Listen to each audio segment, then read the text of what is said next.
Today I want to teach you some vocabularies word related to politics. Hey everyone, my name is Laura. Today I'm going to give you some lessons. This channel is all about practice English. It's all about helping you to practice and improve your English skills. Today is a vocabulary lessons about politics. I know that some of you maybe, and I know that some of you because very excited about this because you love talking about the politics. Other maybe like or no, I don't like talking about politics, but still this is very important because even if you don't like to talk about politics, you are going to hear other people to talk about it, maybe from your friends, or even if you are listening the news or where you may read about it. So this is very important for your comprehension. I want to let you know that these words especially refer to American politics. Now you may also be able to use them when talking about other countries and their politics. It's really just depend, and you can also use some these words and phrases even when you are talking about things outside of politics. Is that many of these words and phrases have a bit of a negative connotation when people think of government, when they think about politics.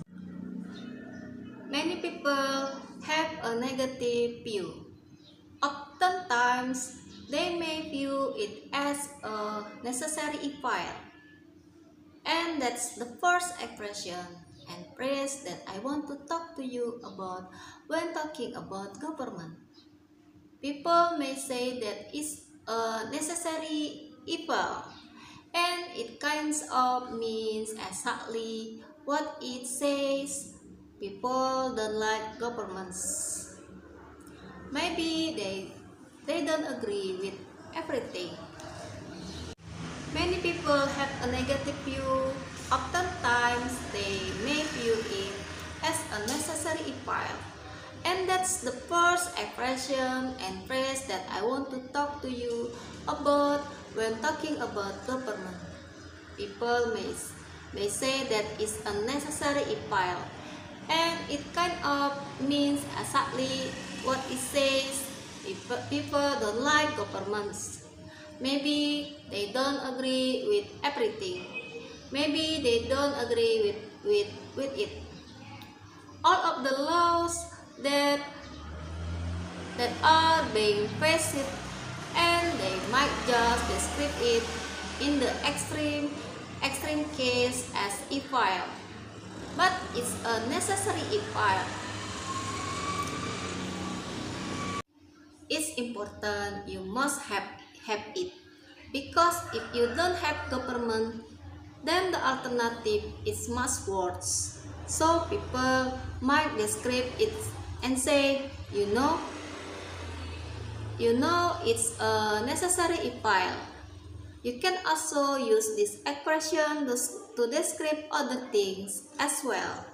If there is some situation, could be at a work, in a business environment, and you don't like it, you don't agree with it, but it's important you must have it, and you could say it's a necessary evil. The next word that I have, impeachment. So, what does mean impeachment?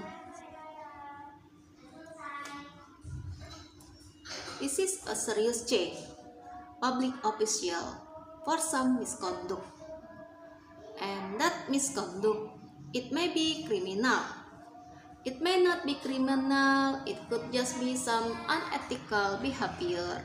something that just wrong, and others within the government may try to impeach the public official, and you can use it as a verb to impeach someone or as the noun impeachment.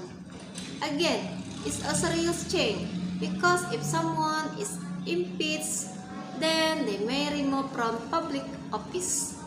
So this is a word that does apply to American politics, but it also a word that may apply to other countries, their political system as well. Impeachment.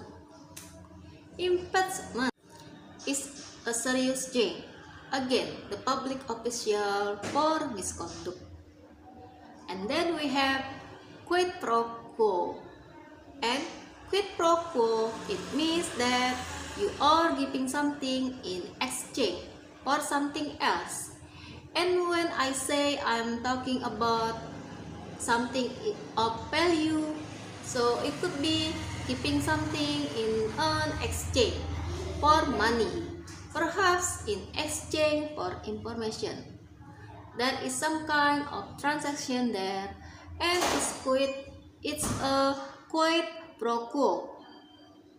We use this when talking about politicians in government. They do favors for businesses or other individuals, and they get something in return. We say this is a quid pro quo.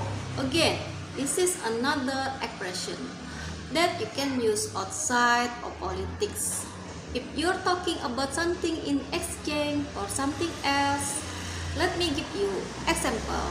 Okay, I am willing to teach you some advanced vocabulary words, but you need to do something for me. Alright, this is going to be a quid pro quo. I want you to hit the like button.